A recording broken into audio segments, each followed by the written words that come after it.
திரௌபதி திரைப்பட இயக்குனர் மோகன்ஜி அவர்களை காவல்துறை கடுமையா கையாண்டிருக்கக்கூடிய சம்பவம் என்பது தமிழக இளைஞர்களை கொதிப்படைய செய்திருக்கு.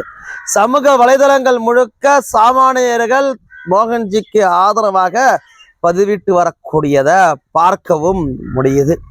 திரௌபதி, ருத்ரதாண்டவம், பகாசுரன் ஆகிய படங்களின் மூலமாக கவனம் பெற்ற ஒரு இயக்குனராக பார்க்கப்படக்கூடியவர் தான் இயக்குனர் மோகன்ஜி அவர்கள். திரையுலகை கடந்து அரசியல் அரங்கிலேயுமே மோகன்ஜி அவர்கள் பிரபலம். அதற்கு காரணம் ஆளுகின்ற கட்சியினர் செய்கின்ற அராஜகத்தை வெட்ட வெளிச்சத்துல தன்னுடைய ட்விட்டரின் மூலமாகவும் பேட்டியின் வாயிலாகவும் திரைப்படத்தின் வாயிலாகவும் வெளிப்படுத்தக்கூடிய நபர் தான் திரௌபதி இயக்குனர் மோகன்ஜி அவர்கள். அதனால திரையுலகத்தை போன்றே அரசியல் அரங்கிலும் மோகன்ஜி அவருடைய பெயர் அவ்வப்போது அடிப்படுவது வழக்கம். அத்தனை பேருக்கும் தெரியும், இயல்பாகவே மோகன்ஜி அவர்கள் மீது ஆளுகின்ற அரசாங்கம் கடுமையான கோபத்துல இருந்துச்சு என்பது அத்தனை பேருக்குமே தெரியும். இந்த மாதிரியான சூழ்நிலையில இயக்குனர் மோகன்ஜி அவர்கள் இன்று காலை 8:15 மணி அளவுல தன்னுடைய மகளை அவர்கள் படிக்கக்கூடிய பள்ளிக்கு அழைத்து சென்றிருக்கக்கூடிய சூழ்நிலையில TN-31 பதிவெண் கொண்ட ஒரு பொலிரோ வாகனம், போலீஸுடைய பொலிரோ வாகனம் ஒன்று இடைமறித்து அவரை வலுக்கட்டாயமாக, மப்டியில் வந்த நபர்கள் வலுக்கட்டாயமாக அந்த ஜீப்பில் ஏற்று அழைத்து சென்றிருக்கிறாங்க. இந்த சம்பவத்தை உடனே பார்த்த குடும்பத்தினர்கள் அலறி அடித்து யார் இவரை அழைத்து செல்றாங்க, காவல்துறையினரா அல்லது வேறே ஒரு கும்பலா என்கின்ற பதற்றத்துல இருந்திருக்கிறாங்க. காவல்துறை சரியான தகவலை அவர்களுடைய குடும்பத்தாருக்கு சொல்லல. காவல்துறையினர்கள் இன்னொரு வழக்குக்காக நாங்கள் கைது செய்கிறோம், இந்த காவல் நிலையத்திலிருந்து வந்திருக்கிறோம், இந்த காவல் நிலையத்திற்கு அழைத்து செல்றோம், நீங்கள் வழக்கறிஞர்களை அணுகலாம், இல்லைன்னா காவல் நிலையத்துக்கு வரலாம் என்கின்ற எந்த ஒரு தகவலையுமே அவருடைய குடும்பத்தாருக்கு சொல்லல. அது மட்டுமல்லாமல் அவருடைய மகளின் கண் முன்னாடியே காவல்துறை இப்படியான அராஜகத்தையும் செய்திருக்கிறாங்க. இந்த சூழ்நிலையில இந்த செய்தியானது பாட்டாளி மக்கள் கட்சியிடம் பகிரப்படுது. பாட்டாளி மக்கள் கட்சியின் சார்பாக இயக்குனர் மோகன்ஜி அவர்கள் எந்த காவல் நிலையத்திற்கு அழைத்து செல்லப்பட்டிருக்கிறார் என்பது விசாரிக்கப்படுது. வழக்கறிஞர் பாலு அவர்கள் இதற்கு அதிக கவனம் செலுத்தி போலீஸ் உயர் அதிகாரிகளோடு தொடர்ச்சியா பேச்சுவார்த்தை நடத்துறாரு.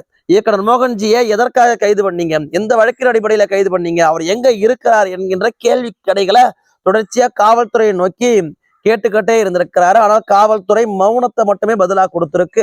அவர்களுக்கான அதிகாரத்தில் இருக்கக்கூடியவர்களோ அல்லது மோகன்ஜியை கைது செய்ய வேண்டும் என்று ஆசைப்பட்டவர்களோ தூண்டிவிட்டவர்களோ எந்த ஒரு பதிலும் சொல்லாதனால அவர்களும் பாட்டாளி மக்கள் கட்சிக்கு எந்த ஒரு பதிலும் சொல்லாத சூழ்நிலை இருக்கிறாங்க. இது விரிவடைகின்ற போது, அரசியல் அழுத்தம் வருகின்ற போது பாட்டாளி மக்கள் கட்சி தலையீடு அதிகமாக இருக்கின்றது என்கின்ற காரணத்தால தவித்து போன காவல்துறை ஒரு கட்டத்துல சொல்லியாக வேண்டிய சூழ்நிலைக்கு வராங்க.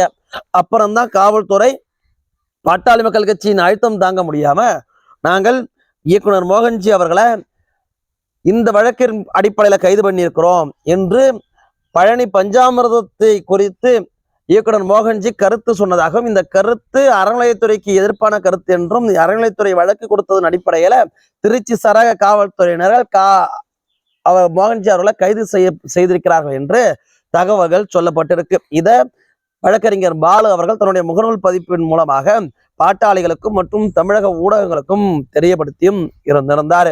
இந்த சம்பவத்தின் பின்னணியில பெரும் அரசியல் முடிச்சுகள் இருக்குமோ என்கின்ற சந்தேகத்தை தமிழக இளைஞர்கள் மற்றும் அரசியல் வல்லுநர்கள் எழுப்பிக்கிட்டு இருக்கிறாங்க. இந்த சம்பவம் என்பது தமிழ் திரையுலகர்கள் மட்டுமல்லாம அரசியல் அரங்கை தாண்டி சாமானியனையும் பதட்டப்பட வச்சிருக்கு. ஒரு காவல்துறையும் ஒரு புகழ்பெற்ற இயக்குனரையே இப்படி கையாளுறாங்கன்னா நம்மளாம் எந்த இடத்துல இருக்கிறோம் என்கின்ற கேள்வி அவர்கள் மனதிற்குள்ளாக வந்திருக்கு.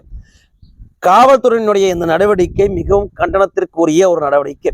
அவர்களுடைய கருத்துக்கு எதிராக வழக்கு கொடுத்திருந்தா அவரை எப்படி, அவர் ஒன்றும் ஓடி ஒளியிற குற்றவாளி கிடையாது, பொது தளத்துல இயங்கக்கூடியவர். இன்றைக்கும் மகள பள்ளிக்கூடத்திற்கு கூட்டு வந்திருக்கிறாரு ஒரு இயக்குனர்.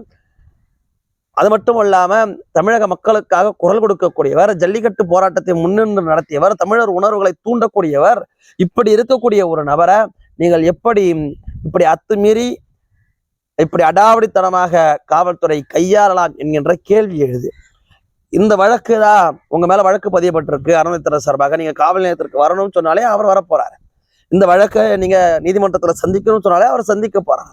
அதை கடந்து இப்படியான ஒரு அராஜகத்தை இந்த அரசு ஏன் செய்திருக்க வேண்டும் என்பதற்கு நீங்க தான் பதில் சொல்லணும். நன்றி.